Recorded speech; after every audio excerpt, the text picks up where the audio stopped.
जय यीशु की। मैं हूँ प्रियंका डामोर और आप देख रहे हैं रेडियो वेतासीशा की हिंदी सर्विस। कलीसिया समाचार में आप सभी का स्वागत है। कलीसिया समाचारों में प्रमुख है, पोप ने चेले के पूर्व राष्ट्रपति पिंडरे के प्रति शोक व्यक्त किया। स्कूली छात्रा की आत्महत्या से मौत, धर्म बहन को भेजा गया जेल। चर्च के नेता मिशनरियों के गुप्त प्रोफाइलिंग पर हल्ला बोल रहे हैं। उदयपुर धर्म प्रांत ने पास्टोरल सेविकाई को डिजिटल बनाया। चर्च द्वारा संचालित स्कूलों को ईसाई प्रतीकों को हटाने के लिए कहा गया। हल्द्वानी मदरसा विध्वंस के बाद झड़प में 5 लोगों की मौत। अल्पसंख्यकों ने उत्तराखंड के नए समान नागरिक संहिता की आलोचना की। अब जानते हैं समाचार विस्तार से। पोप ने चिले के पूर्व राष्ट्रपति पिंडरा के प्रति शोक व्यक्त किया। पोप फ्रांसिस ने चिले के पूर्व राष्ट्रपति सेबेस्टियन पिंडरा के दुख क्षति पर अपनी संवेदना व्यक्त की। खराब मौसम के कारण हेलीकॉप्टर दुर्घटना में मृत्यु हो गई और उन्हें महान विश्वास और बुद्धि वाले व्यक्ति के रूप में याद किया। वाटिकन राज्य सचिव कार्डिनल पियोत्रो पोरोलिन द्वारा हस्ताक्षरित चिले के राष्ट्रपति गाब्रियल बोरिक को संबोधित एक टेलीग्राम में पोप ने पूर्व राज्य प्रमुख की आत्मा की अनंत शांति के लिए प्रार्थना की। स्कूली छात्र की आत्महत्या से मौत, धर्म बहन को जेल भेजा गया। स्कूली छात्र की आत्महत्या से मौत, धर्म बहन को भेजा गया जेल। छत्तीसगढ़ में एक स्कूली लड़की की आत्महत्या की मौत के मामले में कैथलिक धर्म बहन को न्यायिक हिरासत में भेज दिया गया है। सरगुजा जिले के एक प्रमुख शहर अंबिकापुर की एक अदालत ने 7 फरवरी को कार्मेलाइट सिस्टर मर्सी को जेल भेज दिया, जब पुलिस ने उस पर पिछली रात 6ठी कक्षा के छात्र को आत्महत्या के लिए उकसाने का आरोप लगाया था। अंबिकापुर के कार्मेल स्कूल में पढ़ने वाली लड़की ने अपने सुसाइड नोट में धर्म बहन पर उसे प्रताड़ित करने और जान देने के लिए मजबूर करने का आरोप लगाया। अंबिकापुर धर्म प्रांत के शिक्षा निदेशक फादर लूसियन कुजूर ने धर्म बहन के खिलाफ आरोपों से इनकार करते हुए कहा, इनमें कोई सच्चाई नहीं है। पुरोहित के अनुसार कक्षा के घंटों के दौरान 3 अन्य लड़कियों के साथ शौचालय में पाए जाने के बाद धर्म बहन ने लड़की का पहचान पत्र ले लिया था। सिस्टर मर्सी ने लड़की से अगले दिन अपने माता पिता को लाने के लिए कहा था। चर्च के नेता मिशनरियों की गुप्त प्रोफाइलिंग पर हल्ला बोल रहे हैं।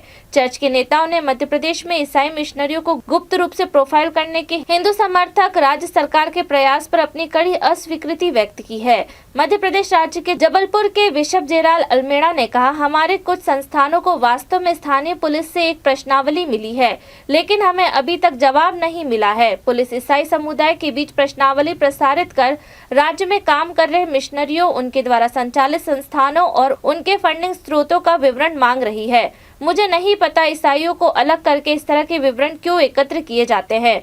मुझे इसके पीछे कुछ गुप्त उद्देश्य नजर आते हैं, बिशप अल्मेड़ा ने 7 फरवरी को बताया। 3 धर्म प्रांतों जबलपुर, झाबुआ और ग्वालियर में चर्च के अधिकारियों ने कहा कि उन्हें अनौपचारिक रूप से प्रश्नावली प्राप्त हुई है। झाबुआ धर्म प्रांत के जनसंपर्क अधिकारी फादर रॉकी शाह ने कहा, प्रश्नावली अनौपचारिक रूप से हमें सौंप दी गई है और हमें अपने उत्तर भरने के लिए कहा गया है। उन्होंने कहा कि चर्च द्वारा संचालित संस्थानों को सरकार को जानकारी प्रदान करने में कोई आपत्ति नहीं है, लेकिन ये उचित माध्यमों से आनी चाहिए। पुरोहित ने स्पष्ट किया कि हम कोई भी गैरकानूनी काम नहीं करते जो राष्ट्र के हितों के खिलाफ हो। उदयपुर धर्म प्रांत ने पास्टोरल सेविकाई को डिजिटल बनाया।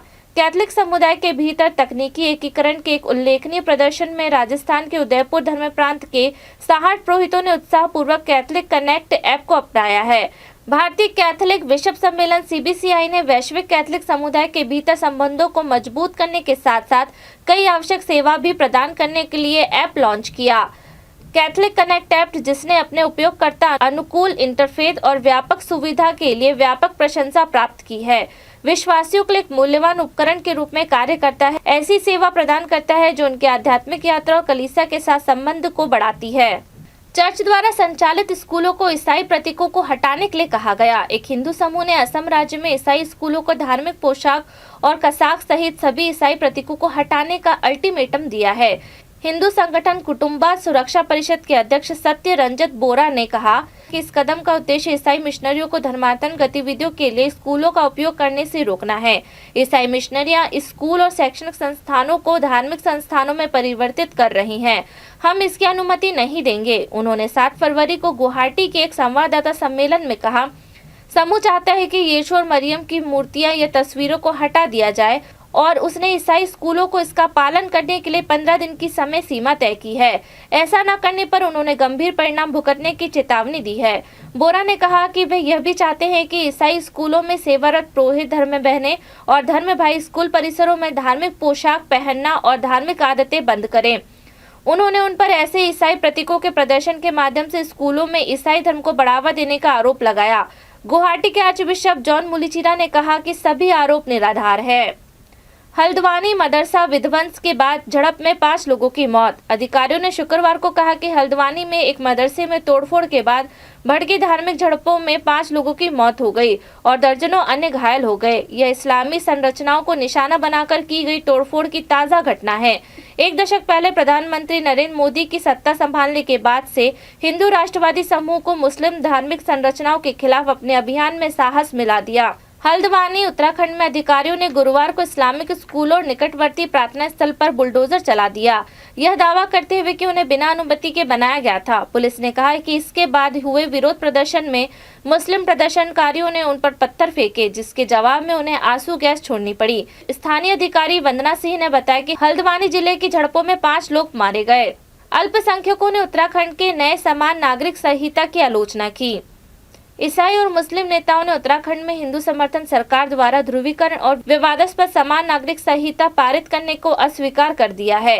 समान नागरिक संहिता विधेयक को 2 दिनों की बहस के बाद 7 फरवरी को उत्तराखंड के राज्य विधानसभा द्वारा जय श्री राम और अन्य हिंदू समर्थन नारों के बीच ध्वनि मत के माध्यम से पारित किया गया था। ईसाई और मुस्लिम नेताओं ने कहा कि उत्तराखंड सरकार ने हिंदू समूह के एक छत्र संगठन राष्ट्रीय स्वयंसेवक संघ की मांग पूरी कर दी है। आरएसएस ने लंबे समय से 1.4 अरब की आबादी वाले पूरे देश के लिए एक समान नागरिक संहिता की वकालत की है। इसी के साथ कल से समाचार समाप्त हुए। अगली बार फिर मुलाकात होगी नई खबरों के साथ। नमस्कार।